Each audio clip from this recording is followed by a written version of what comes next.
The alarm bells rang through Terran Defense Station Omega-7 like a warning from hell itself. Commander Jake Morrison dropped his coffee cup and ran toward the command center. His boots echoed on the metal floors as he pushed past confused technicians and worried officers. "What do we have?" Jake asked as he burst into the main control room. Lieutenant Gary Phillips looked up from his console, his face pale. "Sir, we're getting something from deep space. It's not human." Jake felt his stomach drop. After 60 years of listening to the stars, humanity had finally heard something talk back. And somehow he knew it wasn't going to be good news. "Put it on the main screen," Jake ordered. The room filled with a sound that made everyone's skin crawl. It was like metal scraping against glass mixed with the hiss of steam, and something that might have been a voice. The computers worked for several minutes trying to make sense of the alien language. Dr. Kevin Walsh ran into the room, his shirt half-buttoned and his hair a mess. As Earth's best expert on languages, he had been called from his sleep. His eyes went wide as he heard the transmission. "This is incredible," Kevin whispered. "The patterns are unlike anything we've ever seen, but there's definitely intelligence behind it." Hours passed as Kevin and his team worked to decode the message.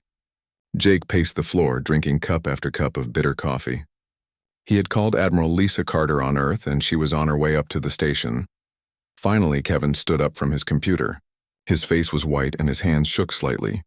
"I've got it," he said. "Commander, you need to sit down for this." Jake remained standing. "Just tell me what they said." Kevin cleared his throat and read from his notes. "The message is from something called the Zephyrian Empire. They say they control this part of space, and they're giving us 7 days to leave our solar system. If we don't leave, they'll use what they call corrective measures to remove us." The room went silent except for the hum of computers and air recyclers. Jake felt like someone had punched him in the stomach. 7 days? He asked. 7 days, Kevin confirmed. "They say Earth sits on some kind of hyperspace junction that belongs to them by ancient right. They want us gone." Admiral Carter arrived 3 hours later, her shuttle docking with the station in record time. She was a tall woman with gray hair and sharp eyes that missed nothing. Jake had served under her for 10 years and had never seen her look worried. Today she looked terrified. "Show me everything," she ordered. They played the message again and went through Kevin's translation.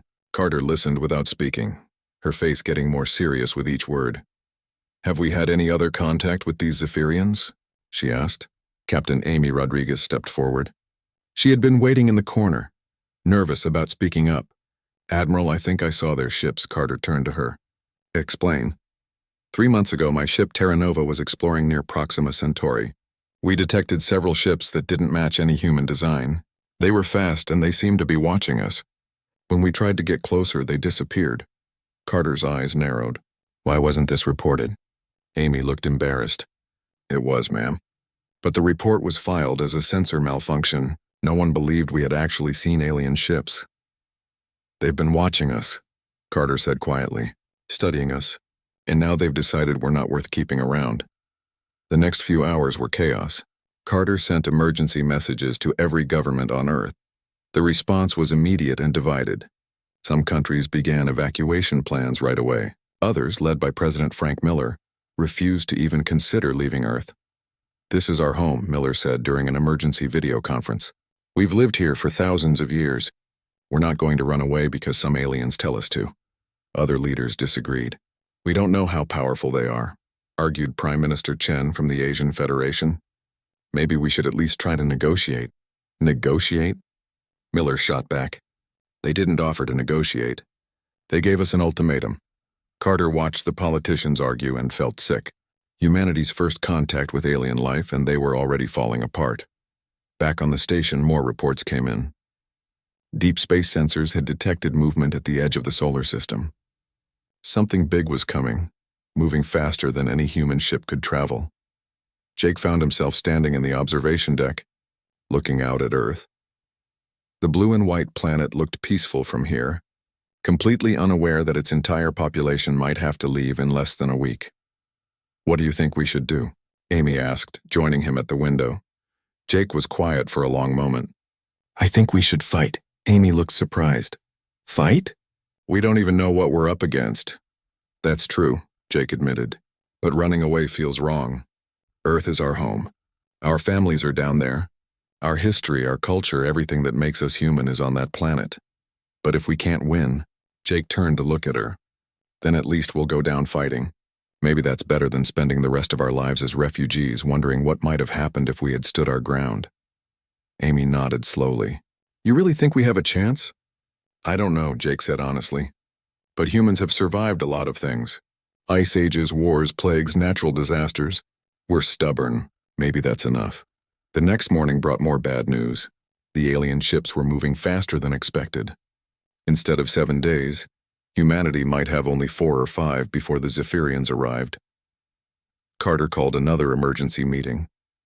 This time she had made a decision. We're not running, she announced. I've spoken with the major world leaders and we've agreed. Earth is our home and we're going to defend it. Admiral, Dr. Walsh said carefully, we don't know anything about their technology or their numbers. This could be suicide. Maybe, Carter agreed. But Jake was right about something. We're human. We don't give up without a fight. If we're going to die, we're going to make sure they remember us. Jake felt a mix of fear and pride. Humanity was about to face its greatest challenge, and they were going to meet it head-on. The Zephyrians had challenged humanity to flee. Instead, humanity was getting ready to fight. The next 3 days passed like a blur of activity. Earth had never moved so fast. Every shipyard, every factory, every military base worked around the clock. Admiral Carter had given them an impossible task: turn humanity's peaceful space fleet into a fighting force. General Pete Jackson took charge of the military preparations. He was a big man with a loud voice and 30 years of experience. But he had never planned for a war in space against aliens. We need every ship we can get, he told his staff. I don't care if it's a garbage hauler or a luxury yacht. If it can fly, we're putting guns on it. Dr. Nina Brooks worked in her laboratory without sleep. 3 months ago, Captain Rodriguez had brought back some strange metal fragments from her encounter with the alien ships. Everyone had ignored them then. Now they might be humanity's only hope. The metal is unlike anything we've ever seen, Nina explained to Carter over a video call. It seems to store energy in ways our science says should be impossible. If I can figure out how it works, we might be able to upgrade our weapons. Carter nodded. How long do you need? I don't know. Maybe weeks, maybe months. You have 2 days. Nina felt her stomach tighten, but she nodded. I'll do my best. Engineer Tony Phillips was having his own problems. His job was to turn civilian ships into warships, but most of the ships weren't built for combat. The luxury liner Star Princess had beautiful dining rooms and swimming pools, but no armor and no weapon mounts. We'll have to get creative, Tony told his team. We can't make these ships into proper warships, but we can make them dangerous. How? Asked his assistant Maria Santos. Mining charges, Tony said with a grin. Every mining ship has explosive charges for breaking up asteroids. We can turn those into weapons. And cargo ships can carry missiles even if they can't fire them properly. Meanwhile, Captain Sam Collins was training the new space fleet. Most of the civilian pilots had never seen combat. They knew how to fly their ships, but they didn't know how to fight. Forget everything you know about flying safely, Sam told a group of cargo ship captains. In combat, safe flying will get you killed. You need to be unpredictable. Make the enemy guess what you're going to do next. But what if we crash into each other? Asked one of the captains. Then you crash into each other, Sam replied. Better to lose 1 ship to friendly fire than lose 10 ships to the enemy. The training was basic and rushed, but it was all they had time for.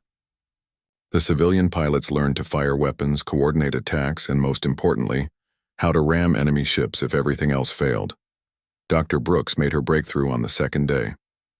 She had been studying the alien metal fragments when she noticed something strange. When she applied an electric current, the metal seemed to multiply the energy somehow.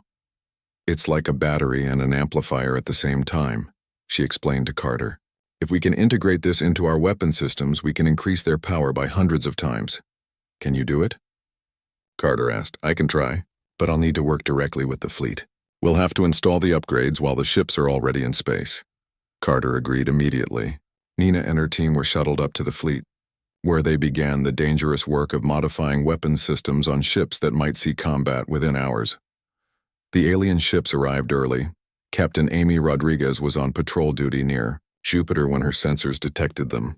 At first, she thought it was a mistake.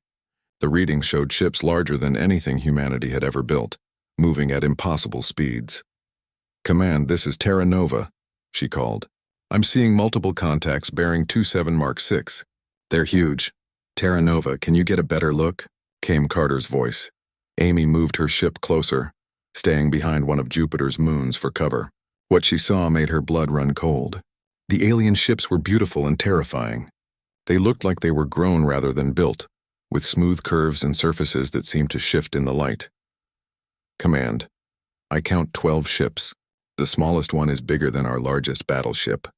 The biggest one, I can't even estimate its size. Get back here, Amy, Carter ordered. Don't engage, but it was too late. The alien ships had seen her. 3 of the smaller vessels broke away from the main group and headed toward her position. Amy pushed her engines to full power and ran. The Terra Nova was a fast ship, but the alien vessels were faster. They closed the distance quickly, but they didn't fire. Instead, they seemed to be studying her ship, scanning it with beams of light. Amy made it back to the human fleet with the aliens following her. Admiral Carter had positioned the ships near Earth's moon, using the gravity well as a defensive advantage. All ships, this is Admiral Carter. Her voice came over the communication system. This is not a drill. We are about to engage unknown alien forces. Remember your training? Watch out for each other and make humanity proud. The alien ships stopped just outside weapons range. For several minutes, nothing happened. Then a new transmission came through, this time in perfect English. Human vessels, you were ordered to evacuate this system. You have chosen to resist. This is unfortunate but not unexpected. We will now demonstrate why resistance is futile. One of the alien ships moved forward. It was one of the smaller ones, but still twice the size of humanity's biggest battleship. The human fleet opened fire first. Missiles and laser beams struck the alien ship's hull. For a moment, it seemed like the weapons were having no effect. Then Nina's modifications kicked in. The alien metal fragments she had integrated into the weapons amplified the energy, and suddenly the alien ship's shields began to glow and spark. We're hurting them, Sam Collins shouted over the radio. The alien ship returned fire. Its weapons were unlike anything the humans had ever seen. Beams of purple energy struck the human ships, and where they hit, the metal simply disappeared, leaving perfect holes. The cargo ship Mountain Star took a direct hit to its engine section. The ship broke apart, but its crew managed to evacuate to nearby vessels. The luxury liner Star Princess lost its front section but kept fighting. Captain Sam Collins saw his chance. The alien ship was focusing its fire on the larger human vessels, ignoring the smaller ones. He pushed his converted mining ship Prospector toward the alien vessel at full speed.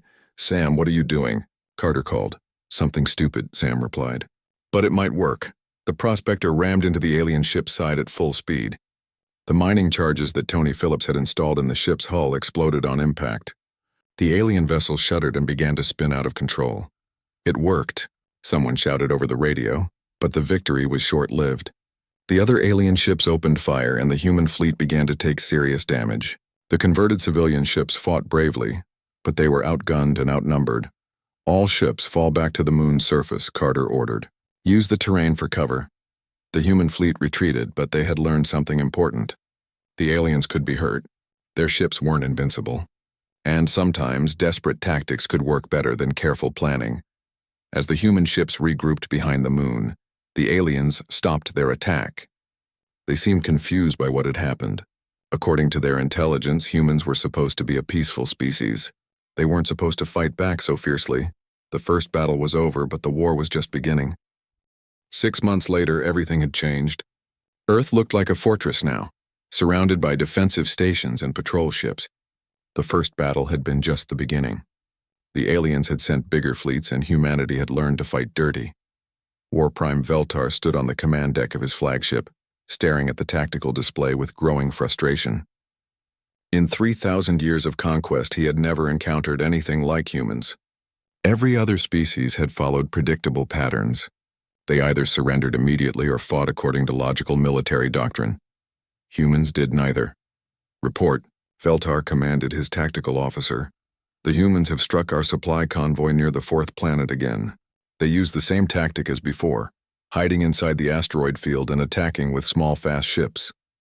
Veltar's tentacles twitched with anger. How many ships did we lose? 3 cargo vessels and their escort. The humans lost only 1 ship and they managed to evacuate most of its crew before it was destroyed. This was the problem. Humans didn't value their ships or equipment the way other species did. They would sacrifice expensive vessels to save a few crew members.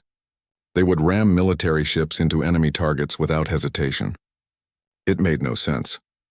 On Earth, Colonel Matt Hayes was preparing his Marines for another boarding operation. The humans had discovered that alien ships were vulnerable to direct assault. The aliens had powerful weapons and strong shields, but their internal security was weak. "Remember, they don't expect us to be inside their ships," Matt told his team. "Every other species they've fought has tried to destroy their vessels from the outside. We're going to cut our way in and take their ships apart from the inside." Sergeant Kate Morgan checked her equipment one more time. She had participated in 5 boarding actions and had learned that aliens didn't handle surprises well. "What's our target today, sir?" "Intelligence ship," Matt replied. "It's been scanning our defenses for 2 weeks. We're going to board it, steal everything we can, and then blow it up." The boarding operation began at 0300 hours. Commander Rachel Stone's stealth frigate Shadow approached the alien ship without being detected. The aliens had good sensors, but they were designed to detect large ships moving predictably. Rachel's ship was small, quiet, and moving in ways that confused the alien computers. 30 seconds to contact," Rachel announced. Matt and his Marines prepared to board. They wore special suits that Dr. Brooks had designed using alien technology. The suits could cut through alien hull material and protect the Marines from alien weapons. The Shadow attached itself to the alien ship like a parasite. The Marines used plasma cutters to burn through the hull, creating their own entrance. Alarms began ringing inside the alien ship as they poured through the breach. The aliens inside panicked. They had never faced enemies who appeared inside their own ship. Their training focused on ship-to-ship combat, not close quarters fighting in narrow corridors. Kate led her squad toward the ship's computer core. The aliens tried to stop them, but their weapons were designed for space combat, not fighting inside ships. The Marines used the ship's own corridors and rooms for cover, turning the vessel into a maze. "Core secured," Kate reported. "Beginning data extraction." Dr. Nina Brooks had taught the Marines how to access alien computer systems. It wasn't easy, but it could be done. Within minutes, they were downloading everything they could find. Ship designs, fleet positions, communication codes. "Matt, we've got company," Rachel called from the Shadow. 3 alien ships incoming fast. "How long do we have?" Matt asked. 5 minutes, maybe less. Matt made a quick decision. "Kate, finish the download. Everyone else, plant the charges. We're leaving in 3 minutes whether we're done or not."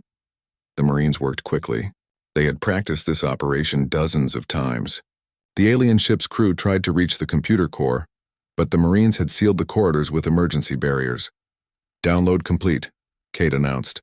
"Charges set." The Marines retreated to their entry point and jumped back onto the Shadow.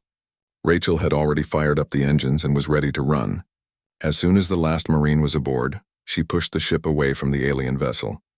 The alien ship exploded 30 seconds later, taking all its secrets with it except for the data the Marines had stolen.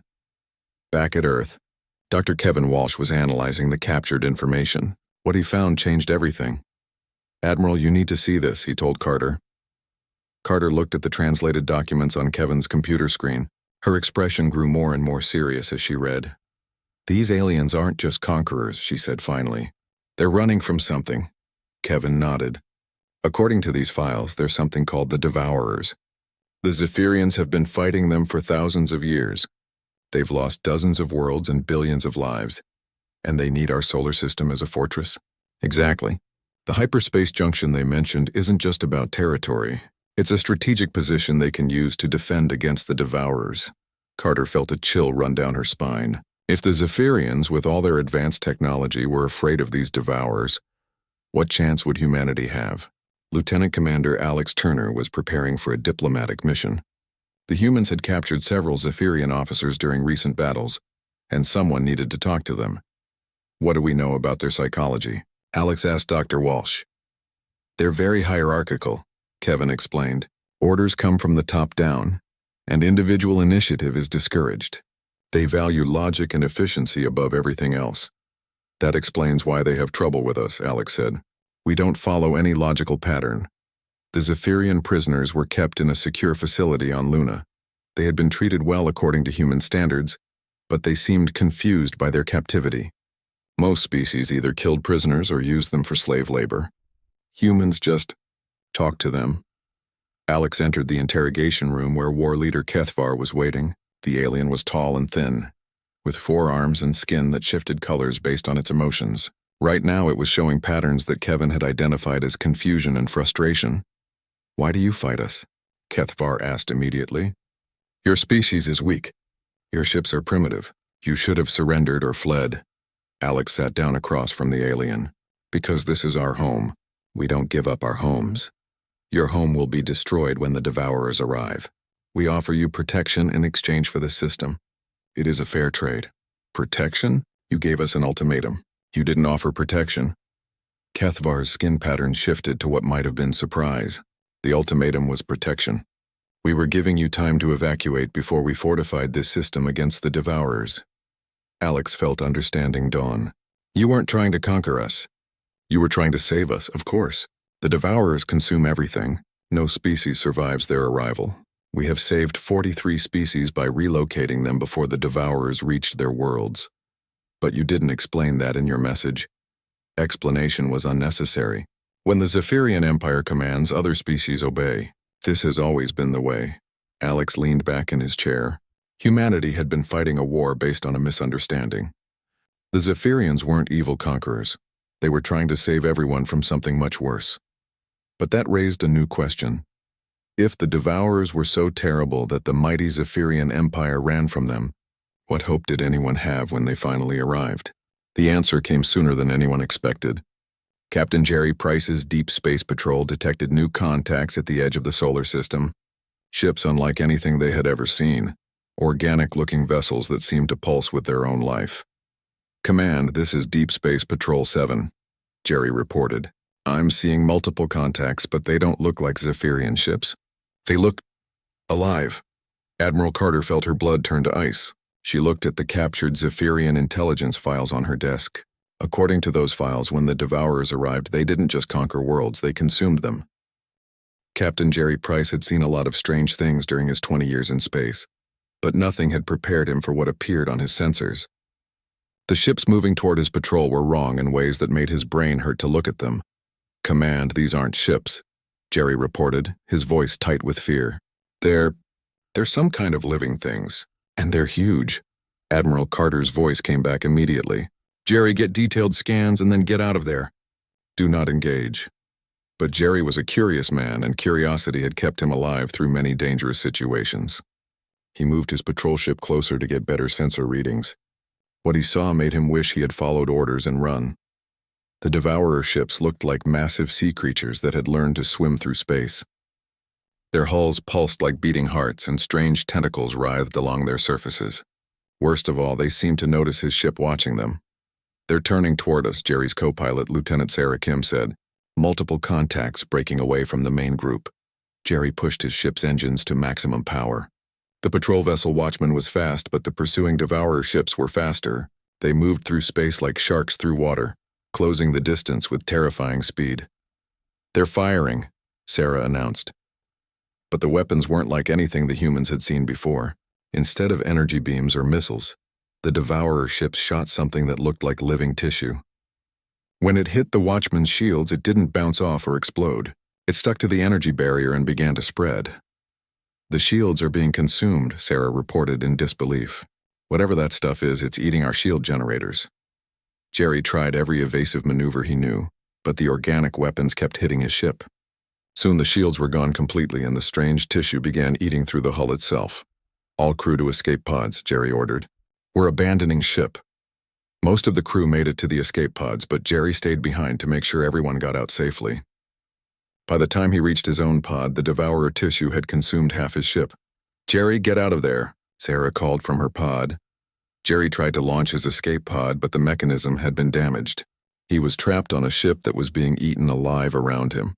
That's when Jerry did something that would change the course of the war. Instead of trying to escape, he ran to the ship's engine room and began overloading the reactor. If he was going to die, he would take some of the Devourers with him. "Tell my wife I love her," Jerry said into his radio. The Watchman exploded in a ball of nuclear fire. The blast vaporized 2 of the pursuing Devourer ships and damaged a 3rd. Most importantly, one crew member, Ensign Mark Taylor, had managed to escape in the last working pod. He carried with him detailed sensor recordings of the Devourers and proof that they could be hurt. War Prime Veltar received the news of the Devourer arrival with the calm that came from facing his worst fears. He had hoped for more time to prepare defenses, but the universe rarely granted such wishes. How long before they reach the inner system? He asked his tactical officer. 3 days, War Prime. Perhaps less if they continue to accelerate. Veltar made a decision that went against 3,000 years of Zephyrian doctrine. He opened a communication channel to the human fleet.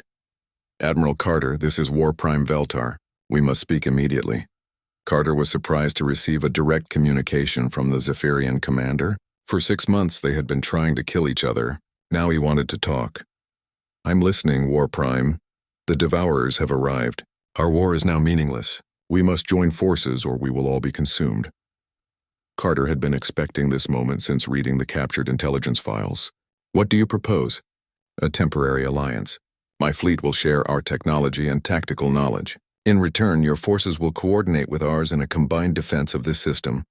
And after we defeat the Devourers? Veltar's reply came after a long pause. Admiral, in 3,000 years of warfare, no combined force has ever defeated the Devourers. We can only hope to hurt them enough that they move on to easier targets. Carter felt a chill, but she had made her decision months ago. We accept your alliance, War Prime, but we fight as equals, not as your subordinates. Agreed. I will transmit our defensive plans immediately. The next 48 hours were unlike anything in human history. Zephyrian engineers worked alongside human technicians to upgrade weapons and defenses. Dr. Nina Brooks found herself collaborating with alien scientists who had been trying to kill her just days before. Their technology is incredible, Nina told Carter during a brief break. They've been fighting the Devourers for millennia, so they know exactly what works and what doesn't. What have you learned? The Devourers aren't just alive, they're a collective intelligence. Every ship, every weapon, every piece of tissue is connected to a central mind. They adapt to whatever they encounter by absorbing it and learning from it. Carter frowned. How do you fight something like that? The Zephyrians have developed weapons that can't be easily absorbed. Pure energy attacks, quantum disruptors, things that don't have physical matter for the Devourers to consume, but even those only slow them down. Colonel Matt Hayes was training alongside Zephyrian Marines, learning their tactics for fighting Devourer boarding parties. The aliens were professional soldiers, but they fought with a rigid discipline that Matt found limiting. You follow the same patterns every time, Matt told war leader Kethvar during a training exercise. If the Devourers learn your tactics, don't they develop counters? Of course, Kethvar replied. But changing tactics randomly leads to chaos and defeat. Better to follow proven methods. Matt shook his head. Sometimes chaos is exactly what you need. The human and Zephyrian fleets took up defensive positions around Earth's moon. The plan was simple. Make the Devourers pay for every kilometer they advanced. The combined fleet had over 200 ships, armed with the best technology both species could provide. Commander Rachel Stone found herself commanding a mixed squadron of human and Zephyrian vessels. Working with aliens was strange, but she was adapting quickly. Human vessels fight with insufficient coordination, complained Subcommander Velton, her Zephyrian counterpart. Zephyrian vessels fight with insufficient imagination, Rachel replied. Maybe we can learn from each other. The Devourers arrived exactly when the sensors predicted. Captain Amy Rodriguez, now commanding the heavy cruiser New Terra, got the first clear look at the enemy fleet. Sweet, merciful God, she whispered. There were hundreds of them. The smallest Devourer ships were the size of human destroyers, while the largest were bigger than anything either species had ever built. They moved through space like a school of predatory fish, flowing around obstacles and reforming their formation with fluid grace. All ships, this is Admiral Carter. Remember, we're not trying to win this battle. We're trying to make them decide we're too much trouble to bother with. Make every shot count and make them pay for every ship they take. War Prime Veltar added his own message. Warriors of both species, today we face an enemy that has consumed 1,000 worlds. Show them that this world will not be easy prey. The Devourer fleet reached weapons range and immediately opened fire. Their organic weapons reached across space like grasping tentacles seeking ships to consume. The combined human Zephyrian fleet responded with every weapon they had. The battle was unlike anything either species had experienced. Zephyrian quantum disruptors tore holes in Devourer ships, while human missiles exploded against organic hulls. But for every Devourer ship destroyed, 2 more seemed to take its place. Colonel Danny Wright watched from the command center as the fleet fought desperately against overwhelming odds. The humans and Zephyrians were fighting well together, but it wasn't enough. The Devourers just kept coming. "We need something new," Danny told Carter. "Some tactic they haven't seen before." Carter nodded grimly. "Any ideas?" Danny looked at the tactical display showing the swirling battle around Earth's moon. Suddenly an idea began to form in his mind. It was crazy, dangerous, and probably suicidal. It was also perfectly human. "Admiral, what if we stopped trying to fight them like a conventional fleet?" Colonel Danny Wright's crazy idea turned out to be the most important tactical breakthrough in galactic history. But first, everything had to get much worse. The combined human-Zephyrian fleet was losing. Despite their alliance and shared technology, the Devourers were simply too numerous and too adaptable. Every weapon that worked once became less effective as the organic ships learned to counter it. Sergeant Julie Park was leading a desperate boarding action against a Devourer ship when she discovered something that changed everything. Her squad had fought their way to what looked like the ship's control center. But instead of computers or equipment, they found something horrifying. The walls were alive, not just covered with organic material, but actually living tissue that pulsed and moved. Worse, the tissue was filled with eyes. Thousands of tiny eyes that tracked the Marines' every movement. "This isn't a ship," Julie realized with growing horror. "It's a creature. The whole thing is one giant living being." Her squad planted their explosives and tried to retreat, but the ship had learned their tactics. Corridors sealed themselves shut and new passages opened to confuse them. The Devourer was rewriting its own anatomy to trap the intruders. "Julie, get out of there," came Matt Hayes' voice over the radio. "Working on it, sir," Julie replied, leading her team through a passage that hadn't existed 5 minutes earlier. That's when she noticed something strange. The ship's attempts to trap them weren't very good. The new corridors led nowhere. The sealed passages could be easily cut through, and the creature's responses seemed almost random. "It's learning our tactics," Julie said suddenly, "but it doesn't understand why we use them." She stopped running and ordered her squad to do the same. Instead of trying to escape logically, she began moving through the ship in the most illogical way possible. She went up when she should go down, left when she should go right, and backward when she should go forward. The ship's attempts to stop her became increasingly frantic and confused. Passages opened and closed randomly, but they couldn't predict Julie's movements because her movements made no logical sense. "Julie, what are you doing?" her squad member Corporal Rick Santos asked. "Being human," Julie replied, leading them toward what her instincts told her was the exit, even though her logic said it was impossible. They escaped just before the ship exploded, but Julie's discovery was more important than the tactical victory. She had found the Devourer's weakness. Dr. Nina Brooks was analyzing Julie's helmet camera recordings when she made the connection. "They adapt to logical patterns," she explained to Carter and Veltar. "They can learn to counter any tactic that follows rules or reason. But human creativity doesn't follow rules." "Explain," Veltar demanded. Nina showed them the recordings. "Watch how the ship responds when Julie moves logically. It predicts her path and tries to cut her off. But when she starts moving randomly, the ship can't keep up. It doesn't understand the concept of purposeful chaos." Carter began to understand. They're biological computers. They process information and adapt based on patterns. But creativity isn't pattern-based. Exactly. And humans are the most creative species either of us has ever encountered. We don't just think outside the box, we forget the box exists. War Prime Veltar was skeptical. "How does this help us defeat their fleet?" Commander Tyler Johnson, who had been quietly listening, spoke up. "What if we could overload them? Confuse them so badly that they couldn't function?" Nina's eyes lit up. "It might work. If we could coordinate the thoughts of enough humans, focusing on impossible concepts and contradictions, we might be able to create some kind of feedback loop." It was the most desperate plan anyone had ever conceived. The idea was to use human consciousness itself as a weapon. Every human in the fleet would focus their thoughts on paradoxes, impossibilities, and pure creative chaos while engaging the Devourers in combat. "This is insane," Veltar said flatly. "Good," Carter replied. "That's the point." The plan required perfect coordination.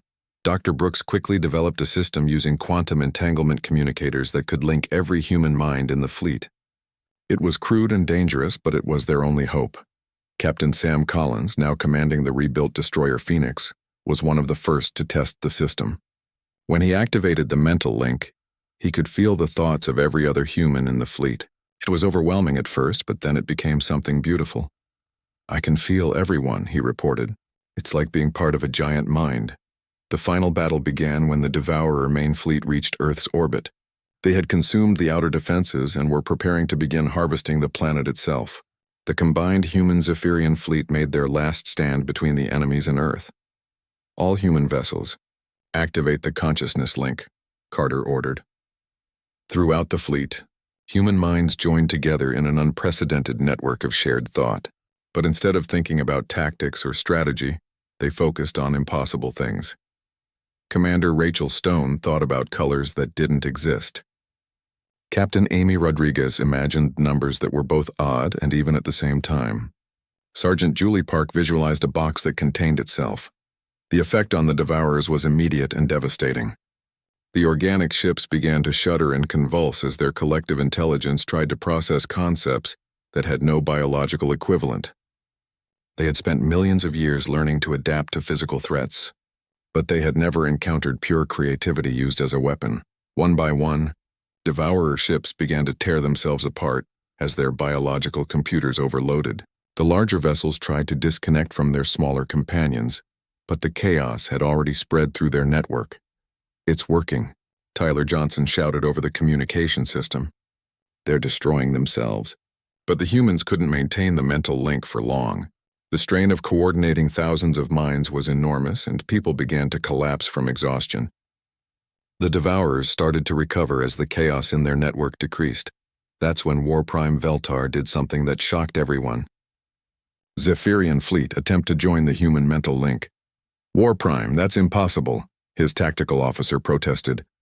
"Our minds don't work like human minds." "Then we must learn," Veltar replied. The Zephyrians couldn't match human creativity, but they could amplify it. Their disciplined minds served as focusing lenses for human chaos, making the paradoxes and impossibilities even more potent. The combined mental assault was too much for the Devourer network. The remaining ships fled the system, their collective intelligence too damaged to continue the attack. In the aftermath, both fleets hung motionless in space, exhausted by the unprecedented battle. Humans and Zephyrians alike stared at each other in amazement, hardly believing they had survived. "Admiral Carter," Veltar said finally, "my empire owes humanity a debt that can never be repaid. You have shown us a way to fight the Devourers that we never imagined possible." Carter was too tired to feel triumphant. "What happens now?" "Now we hunt them," Veltar replied. "The Devourers are wounded and confused. For the first time in our history, they are vulnerable, but we cannot do this alone. We need human creativity to guide us. You're asking us to join your empire? I am asking your empire to accept us as allies, equal partners in a war that may take centuries to finish." Carter looked around at her exhausted crew, then at the blue and white planet hanging in space behind them. Earth was safe, but the galaxy was still full of threats. Humanity had proven itself in the most brutal way possible, but with that proof came responsibility. "We accept," she said finally, "but we do this our way. No more ultimatums, no more orders from above. We work together or we don't work at all." Veltar's tentacles moved in what Carter had learned was the Zephyrian equivalent of a smile. "Agreed. Welcome to the galactic community, Admiral Carter. I believe it will never be the same." 1 year later, Admiral Jake Morrison stood on the bridge of the new flagship Humanity's Pride, leading a combined human-Zephyrian task force on a hunt for the remaining Devourer fleets. The galaxy was a dangerous place, but it was no longer quite so dark. Humanity had been challenged to flee. Instead, they had taught the universe how to fight back. And across 1,000 worlds, other species whispered the story of the humans who faced the impossible and made it surrender. The Devourers had learned to fear something new, the chaos of human imagination, and the species crazy enough to turn their dreams into weapons. The war was far from over, but for the first time in galactic history, someone was winning.